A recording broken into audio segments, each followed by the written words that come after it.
back to another installment of my first OBS productions. I'm the Ecron writer, and as you all know, I'm a huge sleepyhead. And this is one of the one-shots that represents my all-time favorite horror series, Sleepy Hollow! Woo! Alright, so this one debuts my OC, known as the Greenhorn, which actually is his real name is Gavin Lucas. And I'm sure you guys don't know who he is just yet, but you will soon enough in this story. And this is his debut during season 2 of Sleepy Hollow, which is actually the premiere episode. This is War. So, without further ado, let's get this thing going.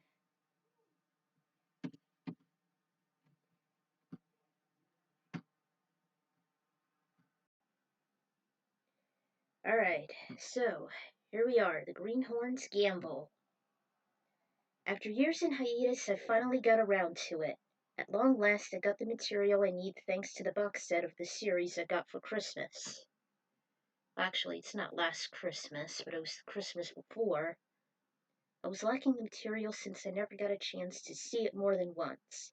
As pathetic as Fox was, which obviously it is, especially when it merged with Disney, I never saw reruns on the season 2 premiere This Is War. This actually aired on the first day of fall, which was very convenient, hence it's when it'll take place. So this story debuts my favorite OC in the series, Gavin Lucas, and how he'll forever change his life as well as the team's. This began on a crispy fall evening.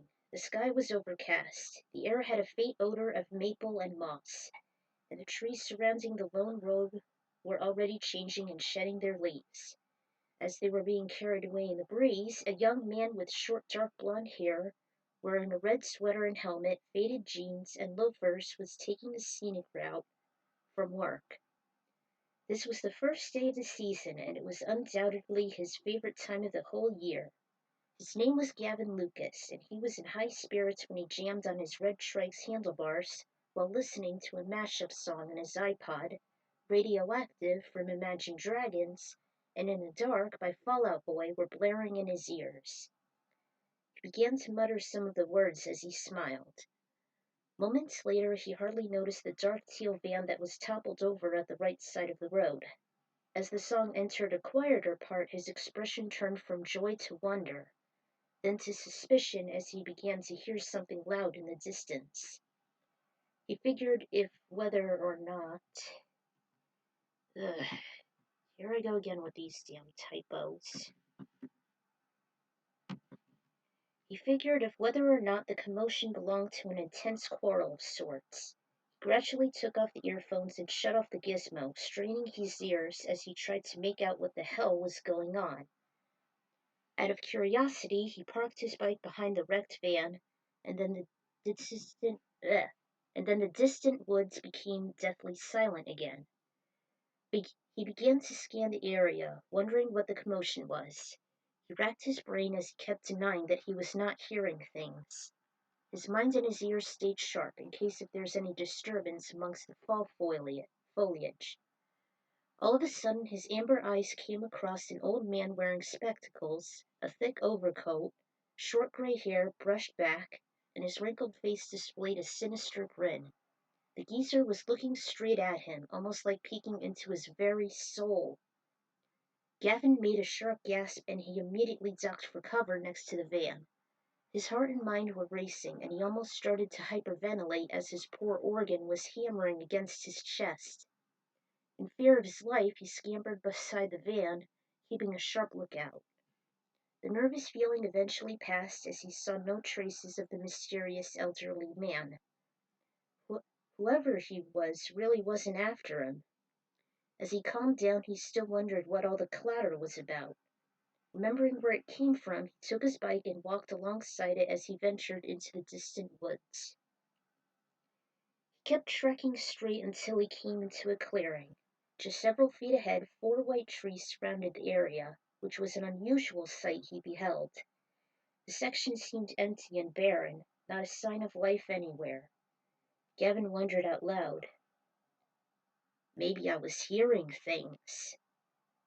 All of a sudden there was an explosion coming from the ground at the center of the white trees. He covered his head in a cowardly fashion as he thought it was an eruption from a miniature volcano. I couldn't blame him. That blast scared the crap out of me too when Ichabod escaped from his casket. Spoilers!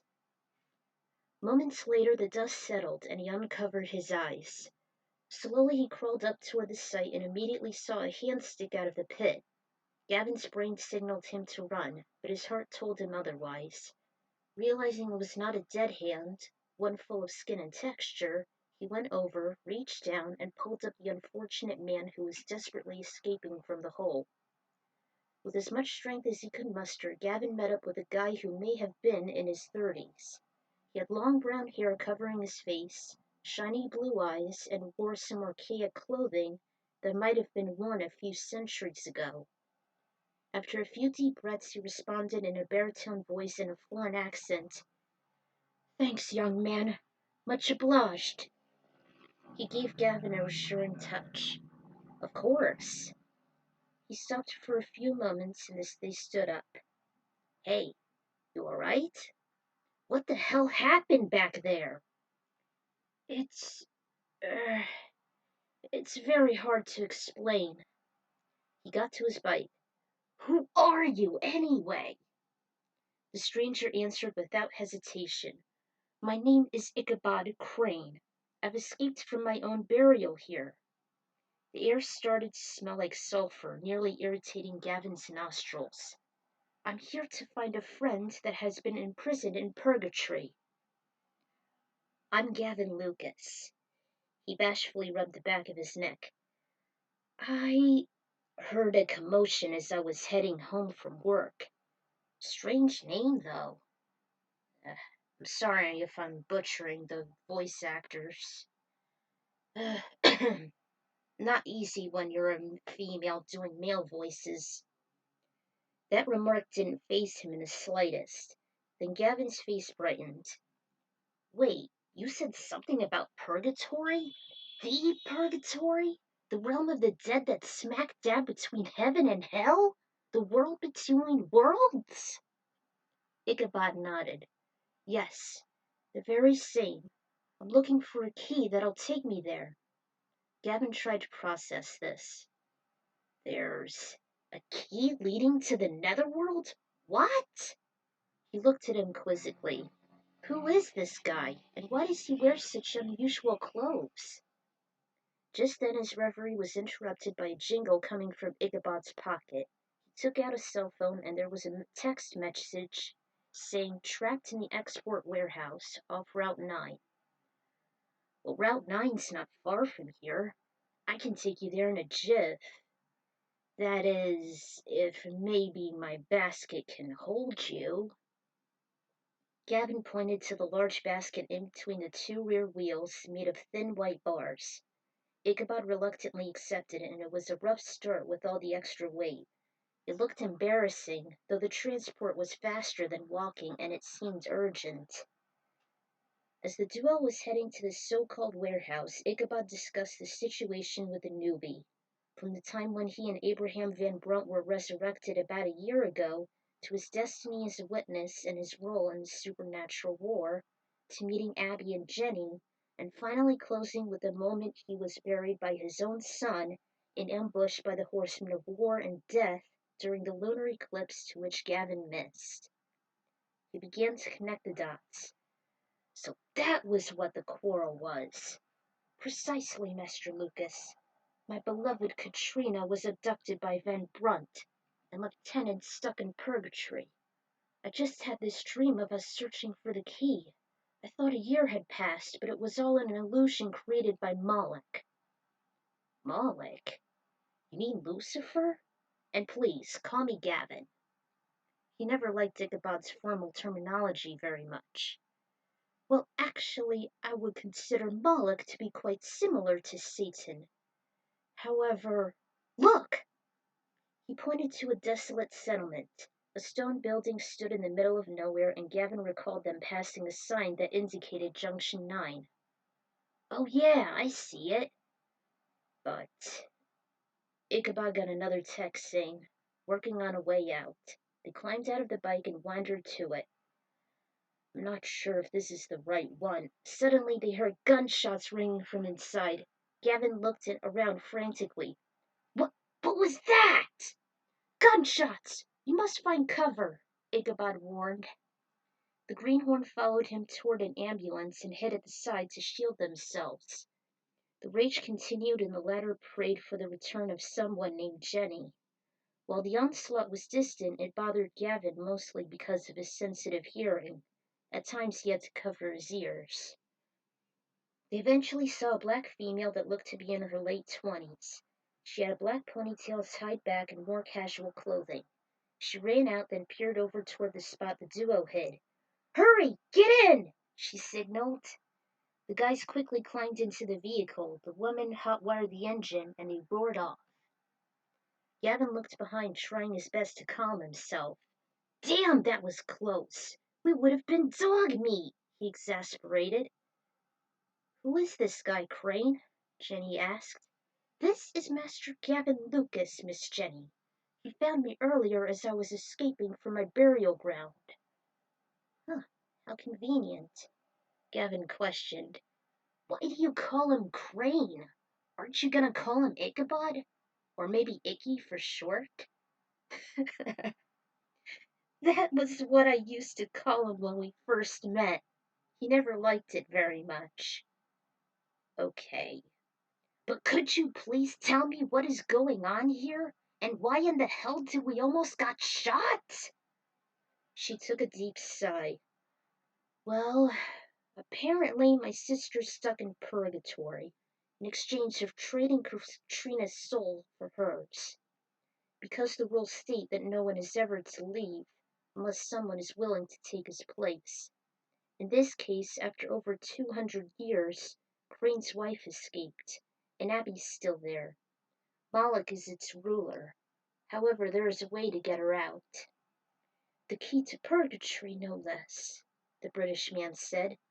In my dream, I was celebrating my birthday, but there was a sketchbook indicating it, made by Benjamin Franklin himself. We must head to the archives and see if the book is still there. That was what the Hessians were looking for, and why Henry was reading my sins. I know about the key as well as its pages. That gave Gavin a loss for words. I'll explain along the way. Hang on! She floored the gas pedal and headed straight toward the library next to the police station.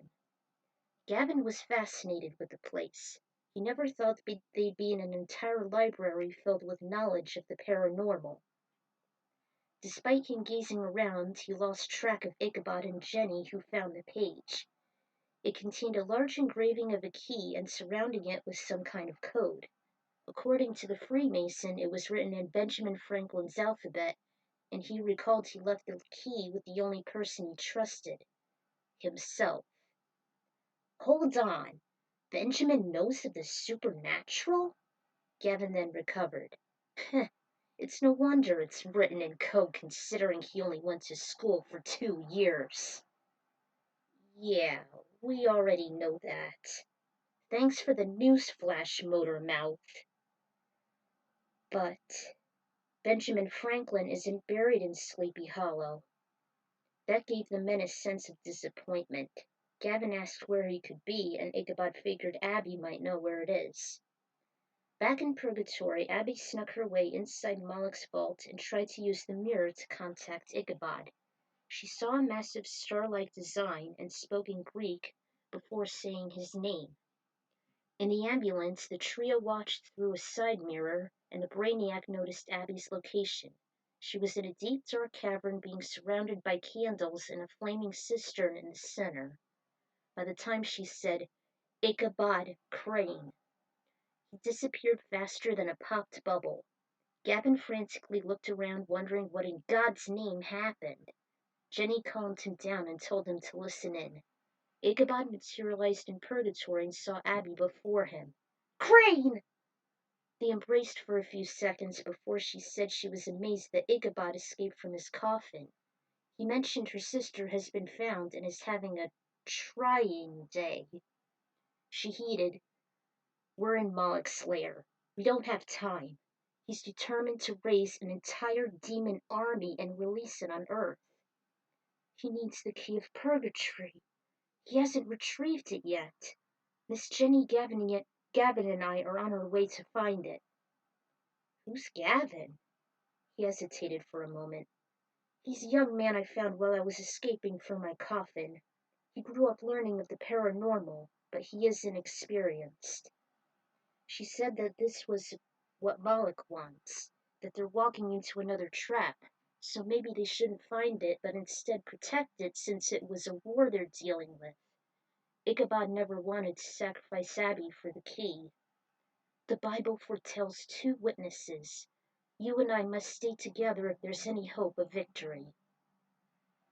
No matter what I say, you won't leave me behind, won't you? They hesitated. I made a promise. The cave began to rumble. Moloch is willing to open the door. Once he does, he and his army will do everything they can to get out. And with that key... Ichabod switched gears. Katrina gave you a charm to protect you against Moloch. Do you have it? I dropped it behind a church. Meet me there. Hold fast, Abigail Mills. I'll be on my way. Just then the side mirror began to crack, and Ichabod reappeared back inside from whence he came. Gavin was incredibly shocked by the display. What the hell just happened here? He just got back from Purgatory. You met up with Abbie, didn't you? She asked, looking at Ichabod. Indeed I have. The key is located in the woods behind the church. By the time the trio got there, Hessians were surrounding the location. The Benjamin Franklin statue.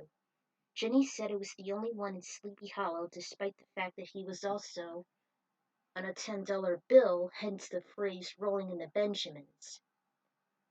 So now what? Ichabod said there was a riddle in 3s. The first was to decipher the alphabet, the second was a clue to its location, and the third was full of aphorisms. Ichabod remembered Franklin mentioning the key to success lies under the alarm clock. He repeated those same words. Come again? He means under the clock in City Hall. Behind us! Jenny led the way and took out a few small tools. Ichabod started hacking away using a little hammer and crowbar. Then he removed a few bricks. Sure enough, the key was there this whole time. Oh, the arrogant, he muttered, then held up his pride and glory. 'Tis easy to see, hard to foresee. The trio got to the woods behind the church so he could enter Purgatory and get Abbie out now that he had the key in his possession.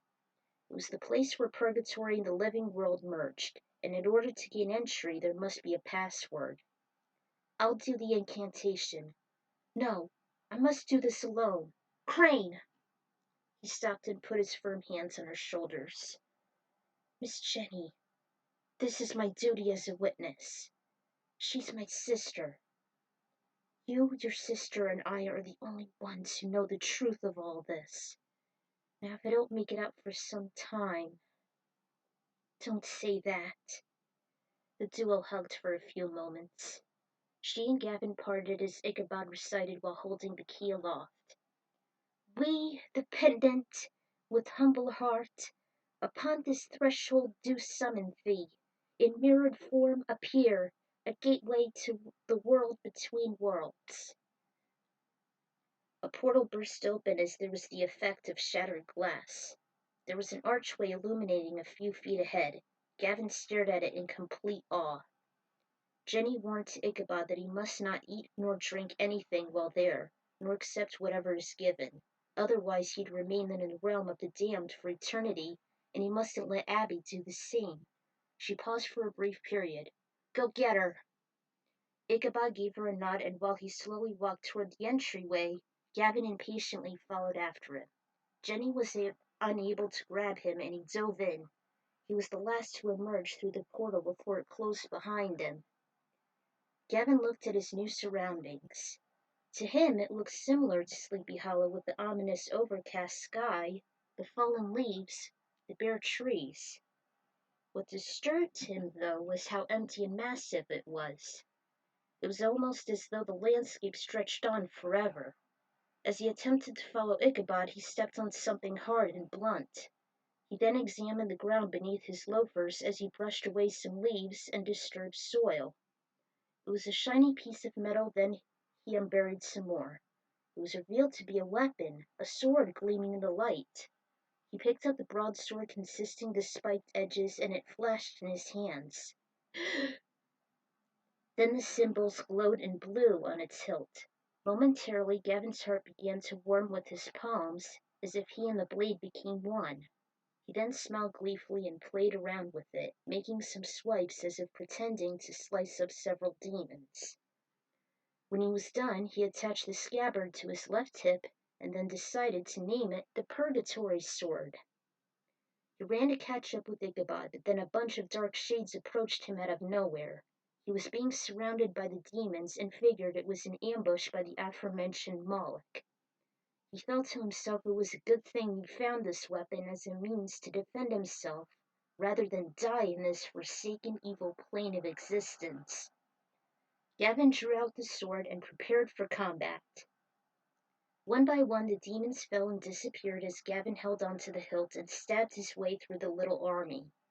At times he had to use his legs to step closer to his opponents or have more leverage for his strikes. Needless to say, Gavin's fencing was a bit sloppy, sometimes missing his targets and leaving himself open. The onslaughts weren't too threatening, not even enough to knock him down. After about 5 minutes, the coast was clear, and Gavin perspired a little. "Gavin!" The Tyro's swordsman heard a familiar voice from behind. He looked, and there was Ichabod, as stern as ever. "You should never have followed after me." Gavin sulked. "I thought you needed some backup. Besides, we're in Purgatory, Moloch's turf. We could never survive here without a weapon. Maybe not even Abbie either. It's not every day we'd wind up in an altered dimension." His demeanor changed. "Indeed, you fought the demons well, but this place can be very dangerous. It is known to be a maze of temptation. Sometimes it'll throw you in some mind games, dissuading you and making you believe in illusions. We need to find and save Lieutenant at all costs." "That's what I've been saying. Why do you keep calling her Lieutenant? It's Lieutenant. Get it? Lieutenant. And besides, her real name is Abbie, right?"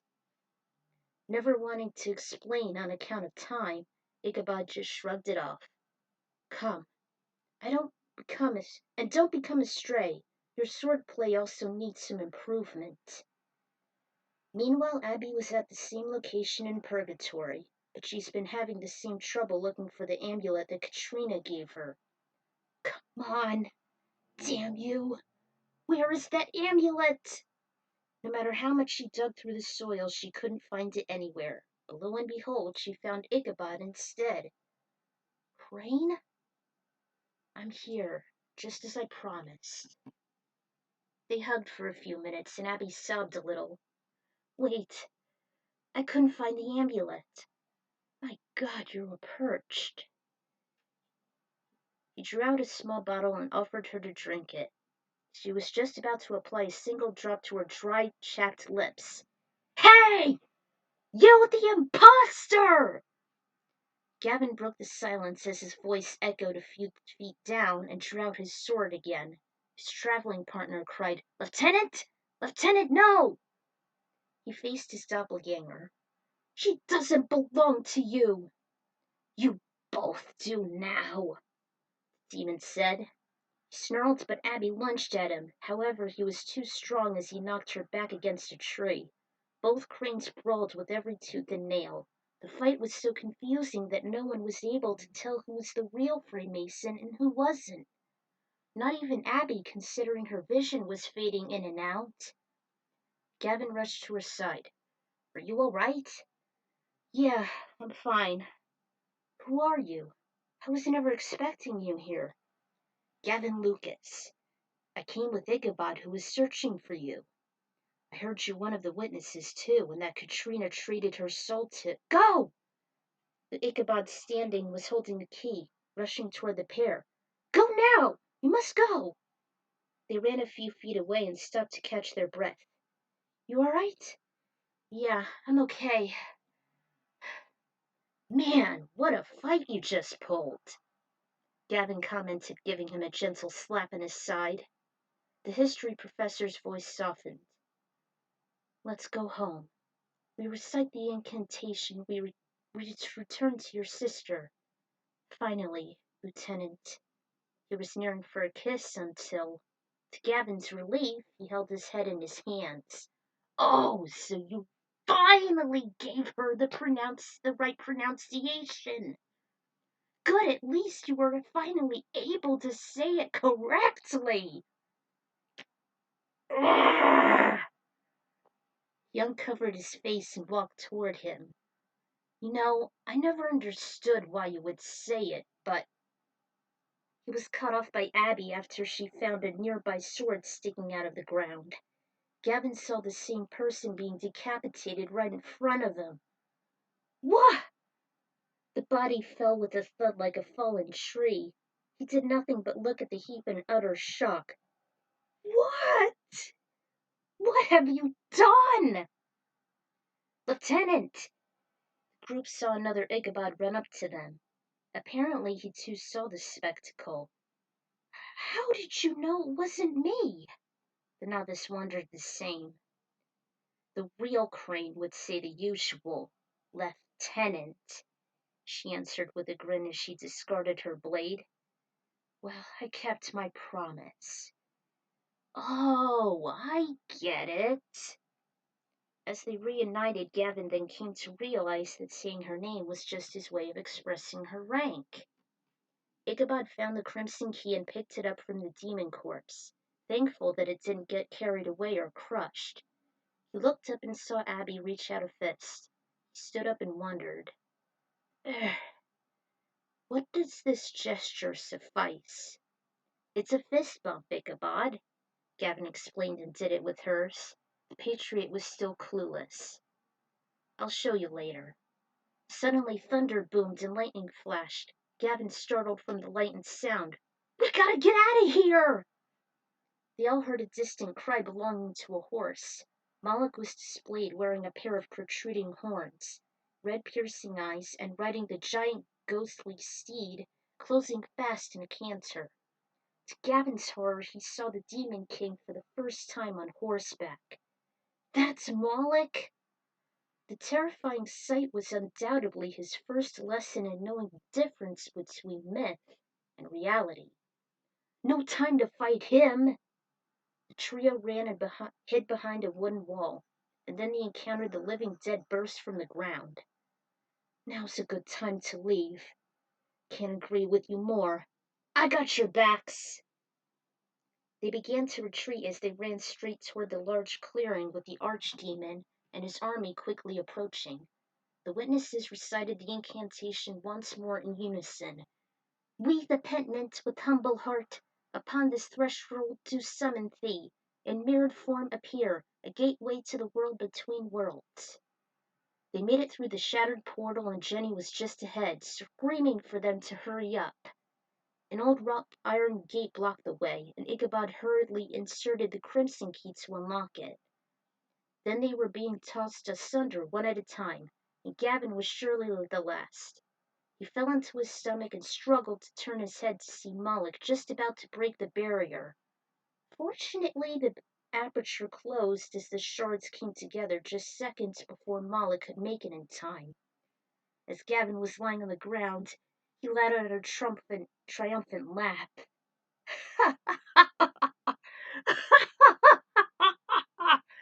Oh! Moloch! There's your thwarted plan! Ichabod just looked down at his key that started to disintegrate into dust. Now Moloch will never have it. I hope we'll never need that key again either. Welcome home. Abbie returned the tight pressure she was giving her. Gavin just let out a huge smile, nothing like a sisterly bond, although remarkably the sword did not churn into oblivion, as he noticed the blade and scabbard still attached to his waist. He wondered why, but he was better off not knowing and having it anyway. Oh, damn!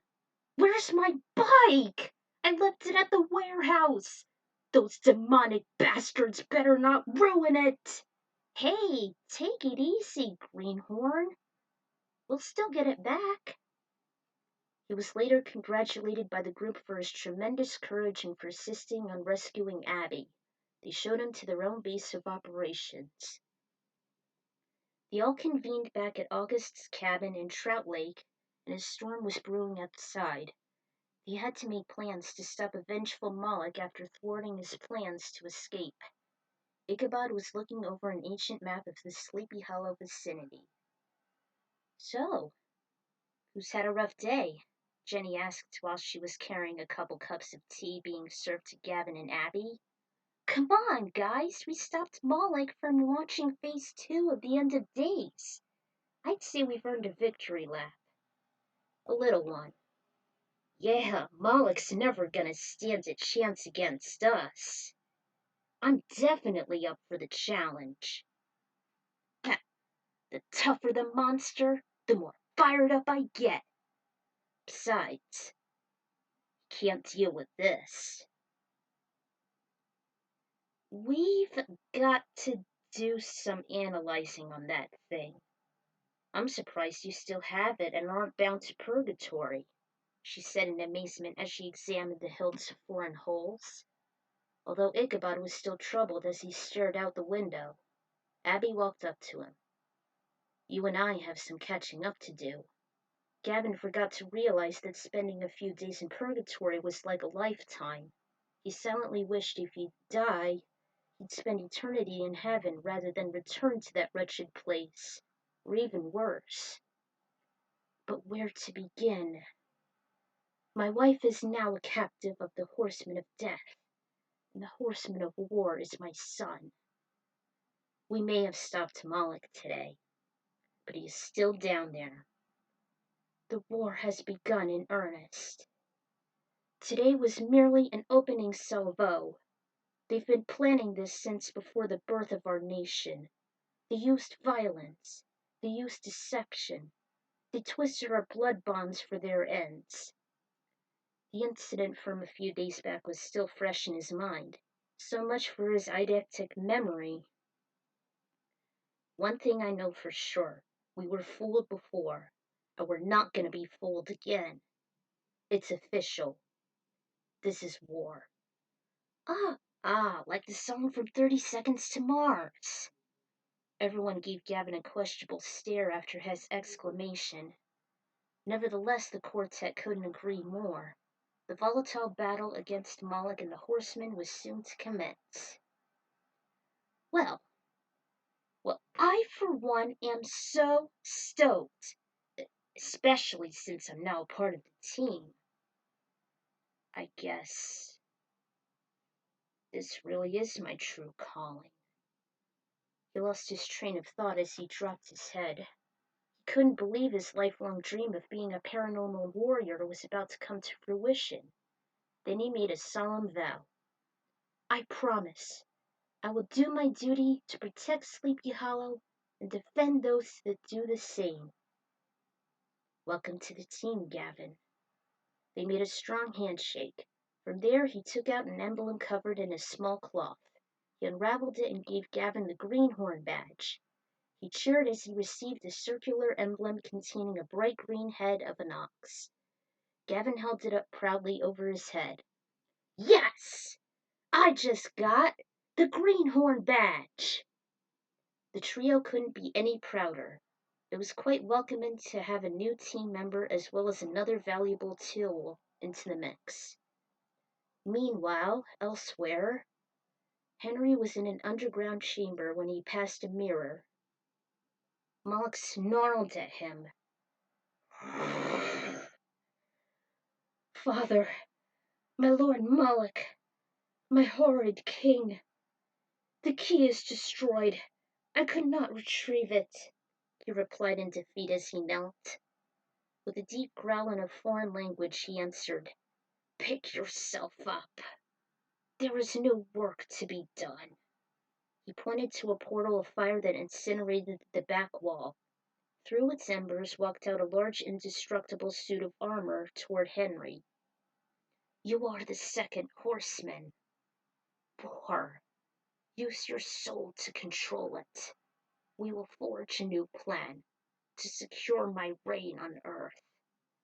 Henry raised an arm as did the armored phantom. As God himself declared, I bring not peace, but a sword. The embers dissipated and the avatar's blade glowed in flames as bright as the sun. Magnificent, the user growled with a sneer. The second horseman was officially here. Hours later, Gavin was in a dark kitchen sitting on a tall stool. He was vigorously writing in his journal on an olive green counter as a dim office lamp illuminated next to it. That was the night when I joined the Sleepy Hollow team, and the night my future began. He dropped his pen and declared out loud after he looked at his badge stitched to his own indigo sash. The evil forces will never try and destroy my hometown.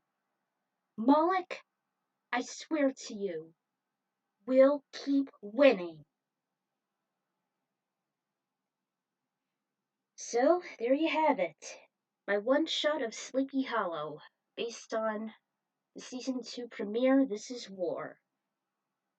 So Gavin has joined Ichabod and the Mills, and the story highlights his debut. And in case you're wondering, that mashup actually exists on YouTube as a music video created by Armored. And these are just a couple of my song choices for the episode, despite having the music from the series.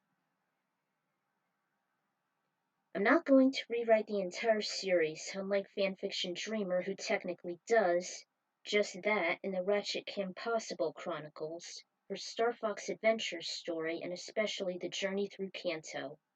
No way am I doing the entire series. And I drew a lot of inspiration from Season 2 of Sleepy Hollow, not Season 1, because I was just getting into it. And by a few episodes in, I actually created Gavin Lucas. Fun fact, I actually used a dictionary encyclopedia and I wasn't sure what name to pick. So, I guess I'll pick both.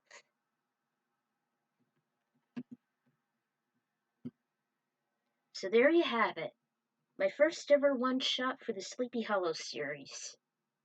Well, chronologically it is, but I'll tell you which one it is later. So for now, this is the Ecron Writers signing out, and hopefully I'll do more reproductions on OBS in the future. So, that's it for now. Farewell, sleepyheads.